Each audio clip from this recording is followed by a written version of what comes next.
Alhamdulillah Alhamdulillahilladzi hadana bi'abdihil mukhtari man da'ana ilaihi bilidhni wa qad nadana labbaika ya man dallana wa hadana. Allahumma salli ala sayyidina Muhammad salatan takfiru bihal dhunub wa tuslihu bihal qulub wa tantaliku bihal usub wa talinu bihal su'ub wa ala alihi wa sahbihi wa man ilaihi mansub. Amma ba'd. Hadratul kiram, para habaib, para kiai, para masyayikh kesemuanya, terutama kepada saudara kami Al-Habib Muhammad Bagir bin Idrus Al-Masyhur, dan kepada para tokoh masyarakat, terutama Sohibul Hajah, Bapak Kepala Desa Sumber Anyar yang saya hormati, dan seluruh Bapak Kepala Desa yang hadir, mungkin walaupun tidak hadir di panggung ini tapi duduk bersama dengan orang-orang yang ada di depan saya. Hadirin hadirat, para pecinta majelis ilmu yang dimuliakan oleh Allah Subhanahu wa ta'ala. Malam hari ini kita akan membacakan nasihat dari Sayyidina Umar bin Khattab radhiyallahu ta'ala anhu wa ardahu, yang diucapkan kepada salah seorang sahabatnya, yang mana kita kenal bahwa Sayyidina Umar bin Khattab radhiyallahu ta'ala anhu adalah yang dikabarkan oleh Rasul sallallahu alaihi wasallam, inna fi man kana qablakum rajulun muhaddathun fa in kana fi ummati ahad lakana Umar, kata Rasul sallallahu alaihi wasallam. Dari umat nabi-nabi yang terdahulu itu ada dari mereka itu yang diilhami. Ilham itu sama persis seperti wahyu, datangnya langsung dari Allah kepada hati hamba-hamba terpilih. Seandainya di umatku ini hanya ada satu orang, tetapi itu bukan maksudnya hanya satu orang, akan ada banyak orang. Seandainya hanya satu orang, maksudnya orang ini adalah orang yang paling berhak untuk menerima ilham dari Allah Subhanahu wa ta'ala, lakana Umar, kata Rasulullah sallallahu alaihi wasallam. Itu pasti adalah Sayyidina Umar bin Khattab radhiyallahu ta'ala anhu ardah. Beliau berkata dalam nasihatnya, usika bisittati asya, saya berwasiat kepadamu dengan 6 perkara, kata beliau. Yang pertama, in aradta an taqa'a fi ahadin wa tadhummahu fadhumma nafsaka fa innaka la ta'lamu ahadan aktsara uyuban minha. Apabila kalian berkeinginan untuk menjelekkan seseorang, maka jelekkanlah diri kalian terlebih dahulu. Alasannya, karena tidak ada yang lebih tahu dengan kejelekan dan aib kita lebih daripada diri kita sendiri. Kalau kita melihat aib orang itu hanya perkiraan, tetapi kita tahu pasti dengan aib yang ada pada diri kita sendiri. Bagi siapa orang yang meyakini bahwa kelak dia akan menghadap Allah seorang diri, maka sibuklah untuk memperbaiki dirinya sendiri. Jangan sibuk dengan apa yang dilakukan oleh orang lain, karena dia kelak tidak akan bertanggung jawab di depan Allah Subhanahu wa ta'ala. Jangan sibuk dengan aibnya orang, karena kita tidak akan ditanya, tetapi kita akan ditanya dengan segala apa yang kita perbuat. Oleh karena itu, apabila seorang hamba dikehendaki baik oleh Allah Subhanahu wa ta'ala, maka dia akan sibuk dengan aibnya sendiri tanpa melihat aib orang yang ada di sekitarnya. Namun sebaliknya, apabila seorang hamba dikehendaki buruk oleh Allah Subhanahu wa ta'ala, dia akan sibuk dengan aibnya orang sehingga melupakan dengan aib yang ada pada dirinya sendiri. Sehingga ketika kita seorang hamba yang menginginkan menjadi hamba yang sempurna di hadapan Allah Subhanahu wa ta'ala, itu keinginan kita. Tapi dengan segala kelemahan dan kekurangan yang ada pada diri kita ini, lalu ketika kita mempunyai Allah Subhanahu wa ta'ala Dan Allah Subhanahu wa taala beliau mengabarkan ud'uni astajib lakum. Mintalah kepadaku, aku yang akan mengabulkan. Lalu pertanyaannya, apakah sebaik-baik doa yang kita panjatkan kepada Allah Subhanahu wa taala? Kalau kita minta itu mau minta apa sama Allah? Kan seperti itu. Allah bilang minta sama saya kabulkan. Oleh karena itu, Shahibul Hikam Ibn Athaillah Iskandari radhiyallahu taala anhu ardah, beliau berkata, apabila kalian hendak meminta kepada Allah Subhanahu wa taala, maka mintalah apa yang diminta oleh Allah ada pada diri kalian. Allahumma shalli ala Muhammad.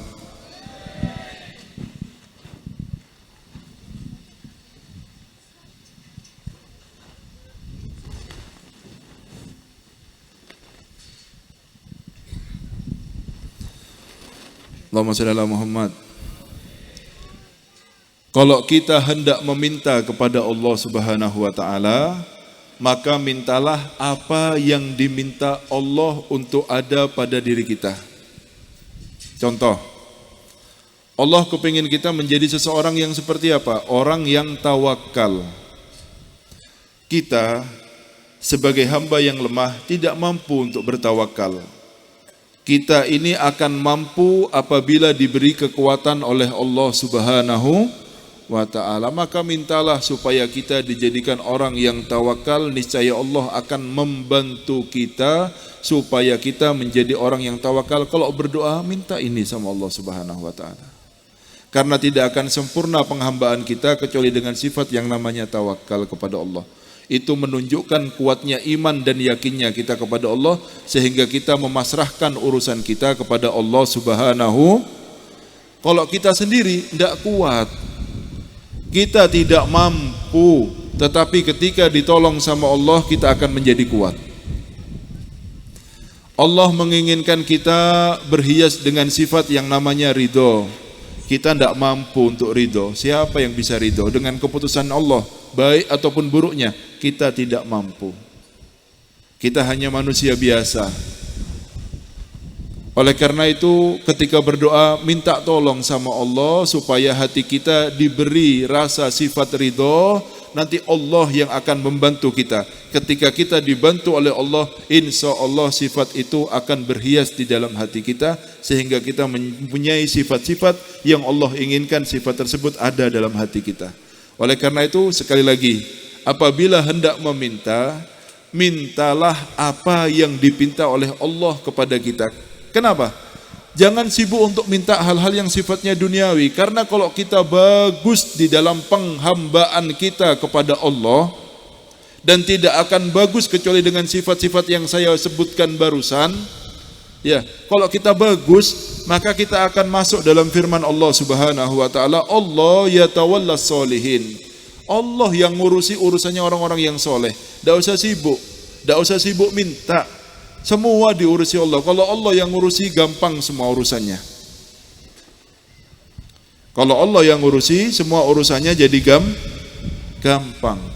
Sehingga orang ini orang yang dicintai sama Allah. Mencintai dia berarti mencintai Allah. Membenci dia berarti ngajak perang sama Allah Subhanahu wa ta'ala. Tidak mungkin sampai menjadi orang yang dicintai Allah kecuali dengan sifat-sifat yang mulia. Dan kita tidak akan mempunyai sifat yang mulia kecuali kita minta tolong sama Allah supaya sifat mulia tersebut ada dalam hati kita semuanya. Kalau kita mau berusaha sendiri, tidak kuat kita.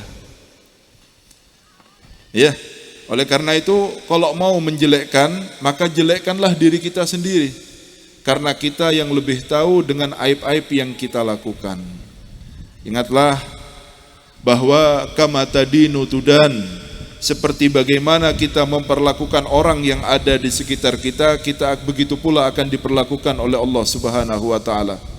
Semakin banyak kita membuka aib saudara kita, niscaya aib kita pula akan kelak dibuka oleh Allah Subhanahu wa taala, wa iyadu billah. Semakin kita menjadi manusia yang menutup aib saudara-saudara kita, kita dengan manusia yang banyak aibnya ini, kita manusia yang banyak aibnya, niscaya aib kita pula akan ditutup oleh Allah Subhanahu wa ta'ala. Ya, jadi sibuk dengan badannya sendiri, jangan sibuk sama orang Karena kita akan menghadap Allah sendiri-sendiri, tidak berombongan. Paham ya? Akan dipanggil sendiri-sendiri. Jadi jangan sibuk-sibuk perbaiki badannya sendiri saja. Karena kita akan mati sendiri, akan dihisap sendiri, akan ditimbang sendiri, akan menghadap Allah sendiri. Jadi sibuklah untuk memperbaiki dirinya sendiri. Itu yang pertama nasihat Sayyidina Umar bin Khattab kepada kita semuanya. Yang kedua, wa in aradta an tahmada ahadan fahmadillah falaysa ahadun aktsara minnatan 'alaika wa altafa bika minhu. Kalau kalian ingin berterima kasih ataupun bersyukur kepada seseorang, maka tidak ada sesuatu yang lebih pantas untuk kita mengucapkan terima kasih itu lebih daripada kepada Allah. Karena semua nikmat yang ada pada diri kita itu datangnya dari Allah Subhanahu wa taala, dan Allah Subhanahu wa taala berfirman di dalam Al-Qur'an, "Wa ma bikum min ni'matin faminallah." Dan apa kenikmatan yang ada pada diri kalian semua itu datangnya dari Allah Subhanahu wa taala. Kenapa kok kita harus bersyukur, berterima kasih? Karena syukur itu adalah qaidun nikmah, pengikat nikmat supaya tidak pergi. Kenapa kok sampai seorang itu datang bahaya, datang musibah, datang azab, datang sakit? Itu pengingat dengan nikmatnya Allah. Kita dikasih sehat kurang bersyukur, supaya ingat kalau sehat itu nikmat.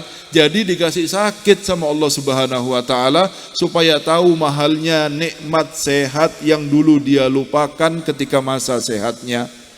Supaya nikmat itu tidak hilang, maka yang kita lebih butuhkan adalah bersyukur dengan nikmatnya Allah. Jangan kufur. Jangan kufur nikmat. Ya, bersyukur. Coba dahulu, ya, kita ini bahkan di dalam Mustadrak itu disebutkan oleh Rasul Shallallahu Alaihi Wasallam, orang-orang dari Bani Israel yang hidupnya ratusan tahun ini dipanggil sama Allah. Dia tidak pernah bermaksiat, hidupnya taat terus, ibadah terus sama Allah Subhanahu Wa Taala. Dibilang, ayo dilihat amalnya, sudah masukkan hambaku ini ke surganya Allah Subhanahu, ke surgaku kata Allah Subhanahu wa taala, dengan rahmatku kata Allah, dengan rahmat. Katanya orang ini, ya Allah kok dengan rahmatmu, dengan amalku ya Allah, dengan amalku, saya ini beramal soleh sudah, saya tidak pernah bermaksiat, saya kepengin masuk surga dengan amal saya. Oh mau hitung-hitungan, ayo dihitung. Akhirnya dihitung, ternyata semua ibadah yang dia lakukan 300 tahun itu tidak menyamai nikmat mata yang Allah berikan kepadanya. Dia belum bersyukur dengan nikmat matanya masih. Akhirnya sudah, kalau mau hitung-hitungan masukkan neraka sudah. Tidak tahu harganya nikmat mata, bahkan katanya Allah Subhanahu wa taala. Nikmat telinga, ya nikmat semuanya, ini badan dari rambut sampai ke kuku ini semuanya nikmat dari Allah Subhanahu wa taala. Faham ya? Maka banyaklah hamba yang bersyukur. Oleh karena itu Allah mengeluh ya kepada kita semuanya. Apa katanya Allah? Wa qalilun min ibadiya syakur. Cuma sedikit hamba-hambaku ini yang bisa bersyukur terhadap nikmat yang aku berikan. Alhamdulillah ya. Semoga kita termasuk yang sedikit itu ya. Katanya Allah sedikit, dan semoga kita termasuk yang sedikit. Ya. Tidaklah seorang aulia itu menjadi aulia karena dia selalu bersyukur terhadap nikmat yang Allah berikan kepadanya. Terkadang ketika datang musibah, lihat bagaimana cara pandang orang yang punya husnudzon kepada Allah Subhanahu wa taala. Datang musibah kepadanya. Ada dua golongan manusia yang baik di sisi Allah Subhanahu wa taala. Yang pertama, dia bersabar. Kita harus bersabar dengan musibah yang menimpa kita sekarang. Ini bagus. Apa? Ini bagus. Innama yuwaffas sabiruna ajrahum bighairi hisab. Tapi ada yang lebih bagus daripada sabar. Apa itu? Bersyukur. Bersyukur bukan dengan nikmat tapi dengan musibah. Bagaimana Habib kok bersyukur dengan musibah? Contoh, kecelakaan, kita masih diberikan keselamatan, badan kita mungkin hanya luka dan lain sebagainya. Kita bersyukur, alhamdulillah ya Allah, yang lainnya lebih parah daripada saya. Saya masih diberikan keselamatan oleh Allah Subhanahu. Yang satu bersabar ya dengan musibah, yang satu bersyukur dengan ditimpa kemiskinan, tidak ada selesainya, alhamdulillah ya Allah, walaupun saya miskin masih bisa makan. Banyak saudara saya yang tidak bisa makan sama sekali.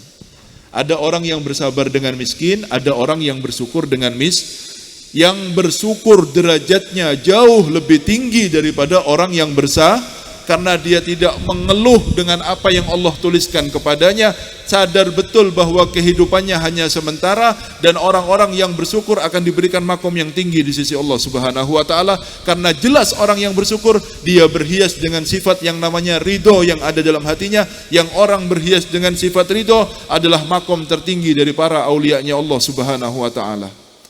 Allahumma sholli ala Muhammad. Makanya kalau mau bersyukur, berterima kasih, ya boleh sama manusia, karena tidak bisa bersyukur kepada Allah kecuali dengan manusia.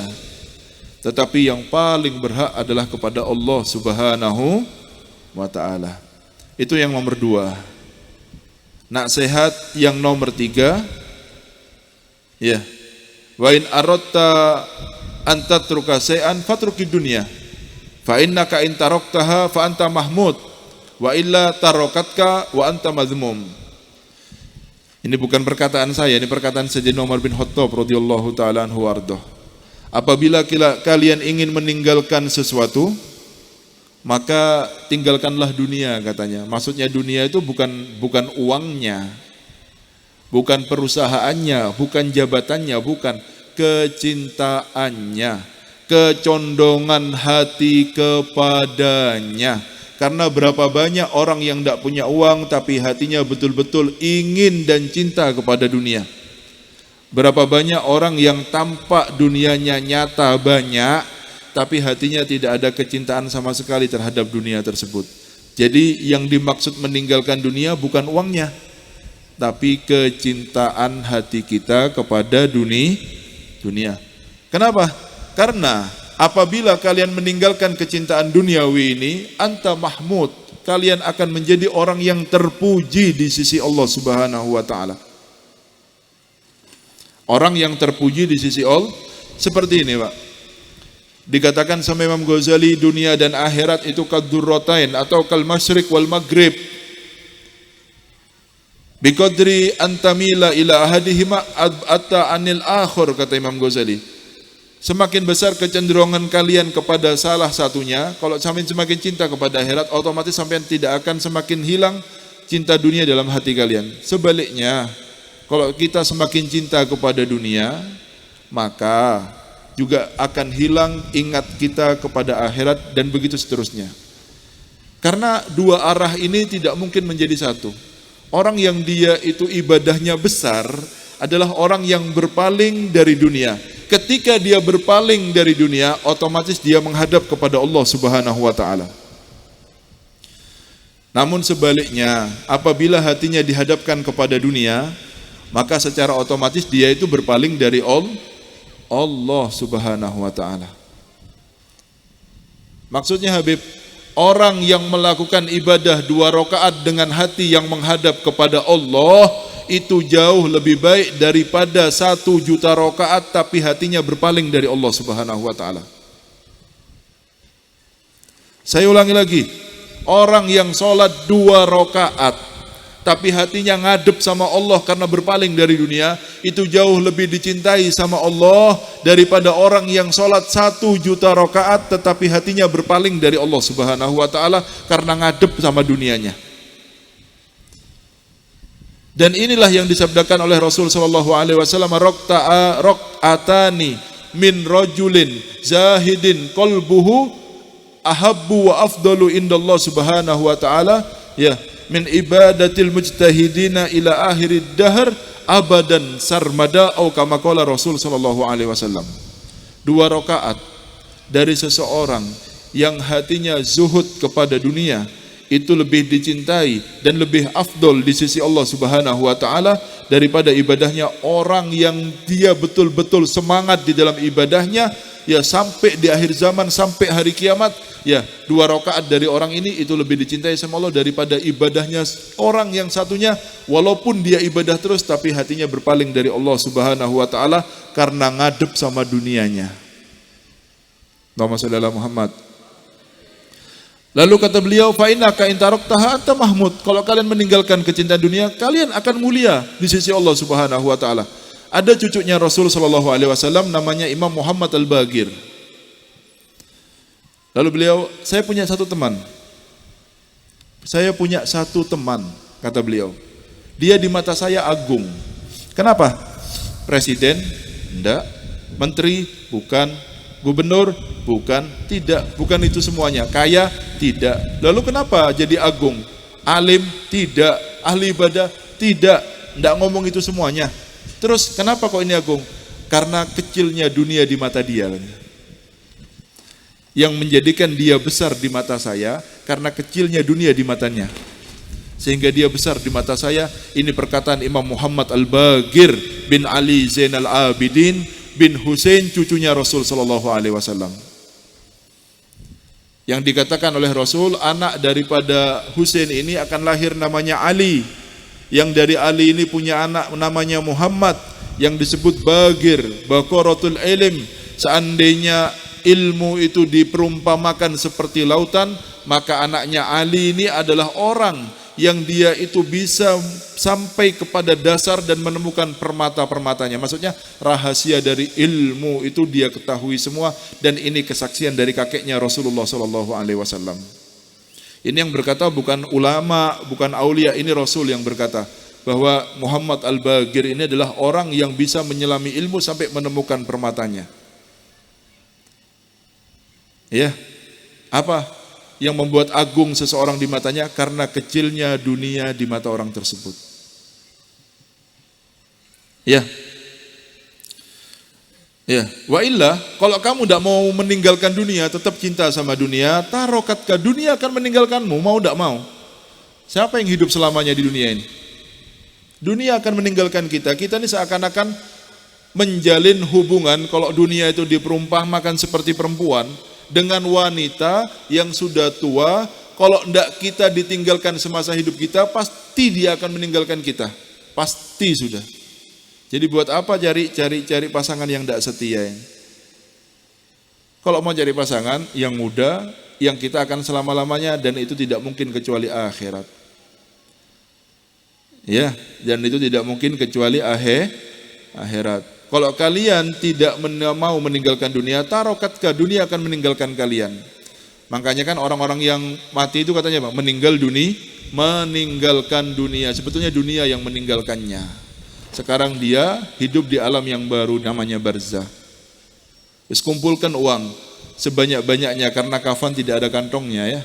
Seandainya pun hartanya dimasukkan emas tumpuk-tumpuk, tetap yang ditanam tidak akan memberikan manfaat kepada si mayit. Percuma uangnya semua. Faham ya? Itu nasihat yang selanjutnya. Lalu selanjutnya beliau berkata, in aratta an tasta'ida li shay'in, apabila kalian ingin bersiap-siap untuk sesuatu, kata beliau, fasta'idda lil maut, maka siap-siaplah untuk yang namanya kematian. Siap-siap. Kenapa? Karena pasti datangnya. Jadi tidak ada waham, tidak ada ragu-ragu, saya insya Allah tidak mati masih. Tidak ada, pasti mati. Apa? Pasti Yang namanya kematian itu bukan azab, tapi sunnatul haya, sunnah kehidupan itu. Karena Allah Subhanahu wa taala berfirman, kullu nafsin dha'iqatul, pasti merasakan yang namanya kematian. Ya kalau tidak mau mati jangan hidup, karena orang hidup pasti mati. Jangan hidup kalau tidak mau mati. Karena orang hidup pasti mati. Kalau sudah tahu kalau kematian itu pasti, maka tidak perlu takut lagi. Yang perlu adalah dipersiapkan. Apa? Yang perlu adalah dipersiap supaya kapanpun datangnya kematian ini kita dalam keadaan siap. Karena apa? Kata beliau, fa innaka in lam tasta'idda lahu halla bika. Kalau kamu tidak siap-siap, tetap datang kepada kamu. Siap tidak siap, tetap datang, ya. Halla bikal khusran wan nadamah, akan datang kepada kalian kalau kalian tidak siap-siap. Yang namanya husron, kerugian. Yang kedua nadamah, penyesalan. Kari herannya saja, ketun. Kenapa kau tidak siap-siap? Nanti ngomong, ya Allah hidupkan saya lagi, kasep. Terlambat. Ya, makanya Allah bilang afahasibtum annama khalaqnakum abath. Apa kalian kira kami ciptakan kalian itu untuk hal yang tidak perlu? Bukan untuk yang tidak perlu. Untuk sesuatu yang agung, surga sama neraka. Tidak gampang ini. Memang ada orang-orang diciptakan untuk surga, ada orang-orang diciptakan untuk neraka. Semoga kita ya yang termasuk orang-orang diciptakan untuk masuk ke surganya Allah. Ciri-cirinya cintanya kepada hal-hal yang baik orang-orang surga ini. Sebaliknya, hati-hati ya kalau ini ada kesenangan kepada maksiat dan orang-orang ahli maksiat, itu tanda paling besar kalau kita adalah orang yang dikehendaki untuk masuk nerakanya Allah Subhanahu wa taala. Cinta kepada maksiat dan orang-orang ahli maksiat. Hati-hati. Kalau kita ada kenikmatan ketika bermaksiat, perlu dicurigai badannya. Melihat haram dan menikmati, asik, kayak ada kenikmatan lebih daripada ini. Minum khamar dan dia merasakan kenikmatan luar biasa ketika minum khamarnya. Main judi dan dia asik seakan-akan sudah inilah dunia yang sebenarnya. Zina dan merasakan zina itu kenikmatan luar biasa yang dia tidak menemukan kenikmatan sendiri. Hati-hati. Tapi kalau orang-orang yang dikehendaki baik, dia duduk di majelis dan senang dengan majelisnya. Dia khatmul Quran dan senang dengan khatmul Qurannya. Dia wiritan dan merasa tenang hatinya ketika wiritannya. Dia membaca Al-Quran merasakan kenikmatan yang luar biasa ketika membaca Al-Qurannya. Ini ciri-ciri orang yang dikehendaki baik. Dan berkumpulnya pun dengan orang-orang yang baik. Itu ciri-ciri orang yang akan dimasukkan ke dalam surganya Allah Subhanahu wa ta'ala. Hati-hati ya, kalau ada kesenangan-kesenangan, minta sama Allah. Seperti permintaan Sayyidina Ibrahim bin Adkham, yang dahulu orang ahli maksiat, yang sekarang dikenal dengan indahnya namanya menjadi aulia, yang namanya selalu harum sepanjang masa. Beliau selalu mengulang-ulang doa ini, Allahumma kulni min dhilli maksiatik ila izzi ta'atik. Ya Allah, pindahkan saya dari hinanya saya dalam maksiat, dalam kemuliaan saya ketika saya bisa taat kepadamu. Semoga kenikmatan ini ya, apabila dipilihkan Allah kenikmatan kita memilih, semoga kenikmatan kita dalam taat kepada Allah. Jangan sampai kenikmatan kita ketika kita dalam bermaksiat kepada Allah. Amin Allahumma. Selanjutnya, ya, wa in aradta an tatluba shay'an fatlubil akhirah. Kalau kalian ingin meminta sesuatu, maka mintalah akhirat. Karena tidak akan dikasih kecuali kepada orang-orang yang memintanya. Apa? Tidak akan dikasih kecuali kepada orang yang minta akhirat. Diminta akhirat itu. Ya, apa? Diminta. Ya. La ilaha illallah Muhammadur Rasulullah. Oleh karena itu kalau minta hajat, tadi wiritan ya Allah, itu lidah mengucap ya Allah, hati sebutkan semua hajat akhiratnya.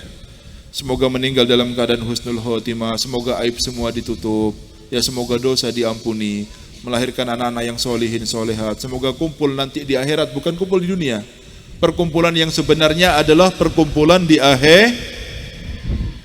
Perpisahan di dunia pasti. Kalau sampean tidak mau berpisah, jangan hidup di dunia, pasti akan ada perpisahan. Tetapi perpisahan yang hakiki adalah ketika tidak berkumpul di akhirat dengan orang-orang yang kita cintai. Sampean kalau cinta sama anaknya, ajari agama. Cinta sama istrinya, biarkan hidup dalam agama kita, ajaran agama. Ya, karena kita ini pasti akan berpisah dengan mereka, tetapi hanya orang-orang yang bertakwa yang kembali akan berkumpul nanti di akhirat. Ini firman Allah tidak berlaku kepada orang-orang yang hidupnya dalam takwa. Yauma yafirul mar'u min akhihi wa ummihi wa abihi wa sahibatihi wa banihi likulli imri'in minhum yauma idzin sa'nui yugni. Yauma yafirul mar'u min akhi. Hari akhirat itu adalah hari di mana kita akan berlari dari saudara kita, baik saudara darah atau saudara teman. Mana teman-teman kita yang katanya baik dulu di dunia, siang malam sama kita? Tidak ada di akhirat.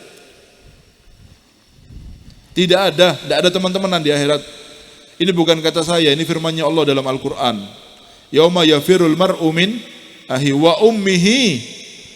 Bapak dan ibu kita yang paling cinta sama kita tidak ada lagi di akhirat ini. Wa sahibah, istri. Mana istri kita tercinta itu? Tidak ada istri-istri yang di akhirat. Wa banih, dan anak-anak kita, mana anak yang lucu, yang kita buah hati kita? Tidak ada anak-anak. Likulli imri'in minhum yawma idin sa'nu yugni, karena punya masalah masing-masing, sibuk dengan dirinya sendiri-sendiri. Dan ayat ini ya ditafsirkan dengan ayat yang lainnya, al-akhillau yawma idin ba'duhum li ba'din adu. Keluarga dekat nanti pada hari kiamat akan menjadi musuh kita. Illal muttaqin, kecuali keluarga yang bertakwa, yang mereka akan berkumpul di dunia juga sampai di surganya Allah. Semoga itu keluarga kita. Amin Allahumma. Sempurna nikmat kita ya, ketika melihat orang yang kita cintai bersama kita nanti di surganya Allah Subhanahu wa taala. Tapi kurang kenikmatan kita walaupun kita masuk surga, tetapi melihat orang-orang yang kita cintai ada di nerakanya Allah Subhanahu wa taala, wa iyadzubillah. Karena itu sampean sebagai kepala keluarga, ibu ataupun bapak, lihat itu anaknya, lihat itu buah hatinya. Katakan, saya belum sukses menjadi orang tua sebelum bisa menggandeng kamu ke surganya Allah Subhanahu wa taala. Katakan sama anaknya ketika tidur itu, orang yang kita cintai ini anak kita, buah hati kita ini. Katakan dalam hati kita, saya belum sukses menjadi orang tua sebelum saya bisa membawamu ke surganya Allah Subhanahu wa taala. Itu baru orang tua namanya. Ya, ibu-ibu, bapak-bapak ngelihat anaknya seperti itu harus pandangannya. Belum dikatakan sebagai orang tua yang sukses sebelum dia bisa menjadikan anaknya menjadi anak yang layak untuk masuk ke dalam surganya Allah Subhanahu. Semoga jadi ilmu yang bermanfaat ya. Semoga turun berkah kepada desa kita ini ya, desa Sumber Anyar ini ya. Ya, terima kasih banyak terhadap kepala desa dan semua orang yang membantu terselenggaranya majelis ini. Semoga dibalas dengan balasan yang sempurna oleh Allah Subhanahu wa taala. Semoga perkumpulan kita ini menjadi penyebab perkumpulan kita nanti di akhirat dan menjadi penyebab kita meninggal dalam keadaan husnul. Amin Allahumma.